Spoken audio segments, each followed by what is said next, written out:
State 2014 OMR যে মূল মামলা শান্তনু সুইট মামলা, সেই মামলাটা যেটা আমরা আগের দিন হিয়ারিংয়ে দেখলাম যে ডিভিশন বেঞ্চে দুটো কেস পেন্ডিং থাকায়, বা যেহেতু এসএলপি করে একটা কেস যেটা 32,000 এসএলপি, সেটা ওখানে জাস্ট কথা উঠেছিল, এবং তার সাথে শান্তনু সুইটের যে মামলা তার সেটাকে চ্যালেঞ্জ করে পর্ষদ গিয়েছিল। ফাইন্যান্সিয়াল যে ব্যাপারটা ছিল যে বোর্ড বিয়ার করবে সমস্ত খরচ, সেটা নিয়ে হ্যাঁ যেটা, হ্যাঁ হ্যাঁ হ্যাঁ, হ্যাঁ। তো সেটা গিয়েছিল। সেই দুটোকে বলা হয়েছিল যেহেতু মানে ডিভিশন বেঞ্চে পেন্ডিং আছে, সেই জন্য এটা অ্যাডজনের একটা ব্যাপার আমরা দেখেছি। তো এটা এখন বর্তমান অবস্থা কি এবং পরবর্তী শুনানি কবে হতে পারে এবং এটার ভবিষ্যৎ কি, এটা আপনি যদি একটু আমাদেরকে বলেন ভালো হয়। দেখুন, ওএমআর সিট সংক্রান্ত যে মামলা, যেটা 2022 সাল থেকে চলছে, সেই মামলা বহুদিন পরে একটা শুনানির জন্য লিস্টেড হয়েছিল হচ্ছে জাস্টিস পট্টনায়ক সাহেবের ঘরে।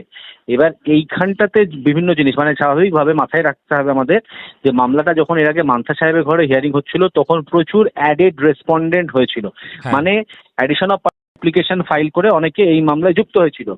এবার হ্যাঁ, যারা এই মামলায় যুক্ত হয়েছিল তাদেরকে উনি অ্যালাউ করেন এবং তারা রেসপন্ডেন্ট হিসেবে এখানে অ্যাড হয়, নিজেদেরকে অ্যাড করে, এবং হ্যাঁ, তারা প্রত্যেকে এফিডেভিটও ফাইল করে।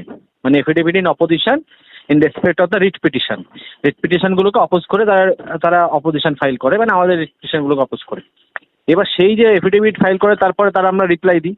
এবার রিপ্লাই দেওয়ার পরে এটা ফাইনাল শুনানি হওয়ার কথা ছিল, এবং এই দিনকে যেটা মামলাটা টু বি মেনশনটা যখন উঠেছিল বেশ কিছু মামলা, হ্যাঁ, এখনো এর বাইরেও অনেক মামলা আছে এই সাবজেক্ট ইস্যুর উপরে, কিন্তু কিছু মামলা সেদিন উঠেছিল, কিছু মামলা ফাইল তখনও কোর্টে পৌঁছায়নি, এই সব কারণে ওঠেনি।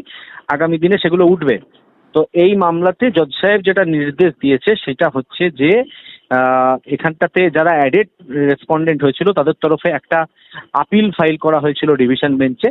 সেই ডিভিশন বেঞ্চের আপিলের প্রসঙ্গটা ওখানে উঠলো, এবং তার পাশাপাশি বোর্ডের তরফ থেকেও একটা কিন্তু অ্যাপিল ফাইল হয়েছিল। হ্যাঁ, সেই আপিল এবং এদের অ্যাপিল, এই দুটো অ্যাপিলের একসাথে শুনানি হয় ডিভিশন বেঞ্চে। তখন জাস্টিস হরিশ টন্ডন সাহেব ছিলেন। এবার সেই আপিল, সেই শুনানি হওয়ার পরে কিন্তু বহুত দিন আর কোনো শুনানি হয়নি। এবার হুম, যেহেতু কোনো শুনানি এর মধ্যে আর হয়নি, ব্যাপারটা ওই অবস্থাতেই থেকে গেছিল। এবার এখন যেটা ইস্যু, যেটা এদিনকে হলো এই ঘরে, সেটা হচ্ছে এই যে ওই আপিলটা পেন্ডিং থাকার কারণে যারা অ্যাডেড রেসপন্ডেন্ট তাদের তরফ থেকে বলা হলো যে যেহেতু ডিভিশন বেঞ্চে পেন্ডিং, তাহলে জুডিশিয়াল ডিসিপ্লিন হিসাবে, যদিও কোনো স্টে নেই, জুডিশিয়াল ডিসিপ্লিন ফলো করে যে সিঙ্গেল বেঞ্চ যেন আপাতত মামলাটা না শোনে, হুম, এটাই তাদের বক্তব্য ছিল। এবার তার পাশাপাশি বোর্ডের আপিলটা কথাও উঠলো, যেখানটাতে এক্সপেন্ডিচার, মানে এই যে ইনভেস্টিগেশনটাকে ক্যারি ফরওয়ার্ড করার জন্য সাইবার এক্সপার্ট নেওয়ার কথা জাস্টিস মান্তা সাহেব বলেছিলেন। তার জন্য তো কিছু খরচাপাতির ব্যাপার আছে, সেইটা দেওয়ার কথাও বলা হয়েছিল ইয়েকে, মানে স্টেটকে, হুম। মানে স্টেট এবং বোর্ডকে, যাই হোক। এবার সেইটা তারা দিতে সেই সময় কিন্তু কিন্তু করছিল, যে কারণে সিবিআই এর তরফ থেকে ডিভিশন বেঞ্চকে জানানো হয় যে এক্সপেন্ডিচার তারা সেভাবে না চাইলেও কিন্তু কিছু লজিস্টিক সাপোর্ট তাদের লাগবে, সেটা যদি তাহলে তাদের পক্ষে সুবিধা।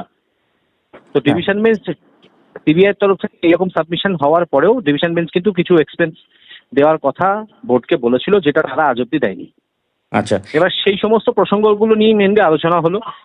যেটা আলটিমেটলি আমাদের সিঙ্গেল বেঞ্চের মামলার উদ্দেশ্য, সেটা হচ্ছে অরিজিনাল ওএমআর শেষ হয়ে গেছে, তাহলে in absence of original OMR তুমি হয় অরিজিনাল ওএমআর প্রডিউস করো, নাহলে তুমি সবাইকে কোয়ালিফাই করো। এই মেরিটের ওপরে কোনো শুনানি কিন্তু এফেক্টিভলি সেদিন হয়নি। তার কারণ হচ্ছে যে ওই ডিভিশন বেঞ্চে পেন্ডিং থাকা। এবার ডিভিশন বেঞ্চে মামলাটা প্রত্যেকেই চেষ্টা করা হবে যাতে মামলাটা এর মধ্যে তো উঠে মামলাটা নিষ্পত্তি হয়। না হলে সমস্যা যেটা আমরা পড়ছি সেটা হচ্ছে যে বারবার বা ডিভিশন বেঞ্চের এটার জন্য ডিলে হয়ে যাচ্ছে। আচ্ছা, ঠিক ওই আছে। যেটা এসএলপিটা বলা হয়েছিল, যেটা স্বপ্নাবৈদ্য ভার্সেস যেটা West Bengal board of primary education, যেটা ছিল আর কি 32,000 এসএলপি, ওটা তো যেহেতু টিচার রিক্রুটমেন্ট রিলেটেড, আর এটা যেহেতু টেট রিলেটেড, তাহলে ওই ওই ব্যাপারটা কেন এখানে উঠে এলো একটু জানার ইচ্ছে ছিল আর কি। এক্স্যাক্টলি, মানে এটা ওঠার কোনো কারণ ছিল না, কিন্তু যারা অ্যাডেড রেসপন্ডেন্ট তারা কোর্টের চাইলো এভাবে যে এর আগেও দুর্নীতির অভিযোগ উঠেছিল, কিন্তু আলটিমেটলি ডিভিশন বেঞ্চ কোনো দুর্নীতি পায়নি, যে কারণে 32,000 চাকরি বাতিলের মামলাতে ডিভিশন বেঞ্চ আপিলগুলোকে অ্যালাউ করেছে, এবং সিঙ্গেল বেঞ্চে যে রিট পিটিশনগুলো অ্যালাউ হয়েছিল মানে আমার পিটিশনারদের পক্ষে, সেটাকে খারিজ করেছে, মানে চাকরি বহাল রেখেছে। হুম। সুতরাং এই দুর্নীতি অভিযোগ আবার উঠছে, অ্যাকচুয়ালি সেরকম কিছু না, এরকমই একটা অ্যাডেড রেসপন্ডেন্টের তরফ থেকে সেটা কোর্টকে বোঝানোর চেষ্টা করা হলো। আচ্ছা, আচ্ছা। সেইটাকে এখন সেটা কোর্ট আলটিমেটলি বুঝলো যে ওটা এর সঙ্গে কানেক্টেড নয়, কারণ এটা একটা স্টেট, এটা আরো গ্রেটার রেসপেক্ট, এটা গ্রেটার ইম্প্যাক্ট আছে আরো হুম।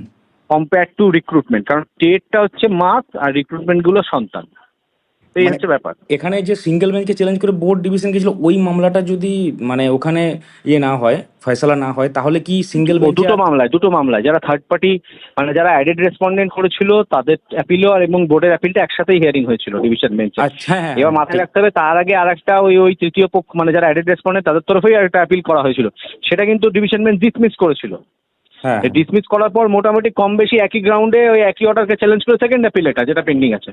আচ্ছা। তো এখন এইটা পেন্ডিং থাকার জন্য এইটা সিঙ্গেল বেঞ্চ এখানে এটা এই দিনকে হলো না, আগের দিনকে, যেটা মানে ছুটির পরে আবার রেখেছে জুন মাসে রিওপেন হওয়ার পর সেকেন্ড উইকে রেখেছে সম্ভবত, থার্ড উইকে। হুম, হুম, হুম। এই হচ্ছে ব্যাপার।